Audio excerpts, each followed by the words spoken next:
नमस्कार, मैं हूं पल्लवी नागपाल, जेरत प्रोफेसर, बड़ा गुरुकुल। क्या आप अपने बिजनेस को आगे बढ़ाना चाहते हैं? क्या आप फ्रेंचाइजी लेने की सोच रहे हैं या फ्रेंचाइजर के तौर पर अपनी फ्रेंचाइज देना चाहते हैं? तो फ्रेंचाइजिंग का संपूर्ण ज्ञान आपकी सारी की सारी कंफ्यूजन्स को दूर करने के लिए ही बनाया गया है। इस कोर्स में हम आपको बताएंगे कि फ्रेंचाइजिंग का मतलब क्या होता है। फ्रेंचाइजी, फ्रेंचाइजर, फ्रेंचाइज, ये सारे ना बड़े अलग अलग तरह के शब्द हैं, लेकिन सुनने में एक जैसे लगते हैं। तो इनमें अंतर क्या है, इनमें स्कोप क्या रहेगा आपके लिए और इनकी क्या क्या इंपॉर्टेंस है, ये हम आपको इस कोर्स में बड़े अच्छे से समझाने वाले हैं। इसके साथ ही हम आपको ये भी समझाएंगे कि बिजनेस और फ्रेंचाइजिंग में आखिरकार क्या अंतर होता है, फ्रेंचाइज और एजेंसी क्या होती है, एजेंट और फ्रेंचाइजी इसमें क्या डिफरेंस होता है, इसको भी कवर करेंगे। फ्रेंचाइज बिजनेस से फ्रेंचाइजी और फ्रेंचाइजर को आखिरकार क्या क्या फायदे होते हैं और उससे जुड़े क्या क्या रिस्क होते हैं। अरे भाई, फायदे जान रहे हैं तो रिस्क के बारे में भी तो जानना बड़ा जरूरी हो जाता है, तो हम आपको ये भी समझाएंगे।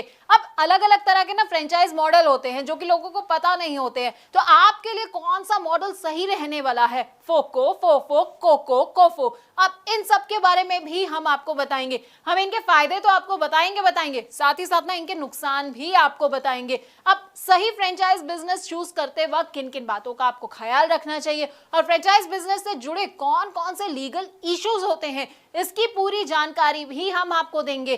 फ्रेंचाइज बिजनेस में सबसे इंपॉर्टेंट होता है फ्रेंचाइज डिस्क्लोजर डॉक्यूमेंट। अब इसके बारे में ना आपको विस्तार से अगर कहीं जानकारी मिलेगी तो वो आपको हमारे इस कोर्स के जरिए ही मिलेगी। इसमें क्या क्या आइटम्स होते हैं, कौन कौन से क्लॉजेस होते हैं, साथ ही आपको फ्रेंचाइजिंग अग्रीमेंट और उनके टाइप्स के बारे में भी हम पूरी की पूरी जानकारी देंगे। देखिए, फ्रेंचाइज बिजनेस को इवैल्यूएट करने का ना एक अलग क्राइटेरिया होता है, तो वो क्राइटेरिया क्या होता है ये हम आपको बताने वाले हैं।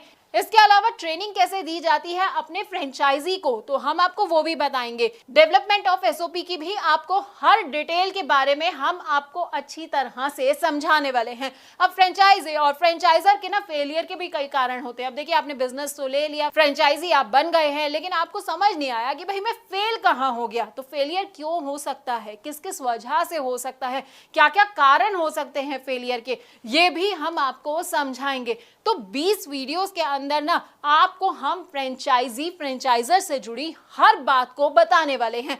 अब आप ये सोच रहे होंगे कि भाई इसको करने से मेरा क्या फायदा होगा, ये सब मेरे लिए जानना क्यों जरूरी है। तो देखिए, अगर आप चाहते हैं मुनाफा कमाना और अपने बिजनेस में सक्सेस हासिल करना, तो बस आपको क्या करना है, आपको इस कोर्स को बहुत ध्यान से देखना है। इससे आप फ्रेंचाइजिंग में फेलियर से खुद को बचा पाएंगे और बहुत आगे बढ़ पाएंगे।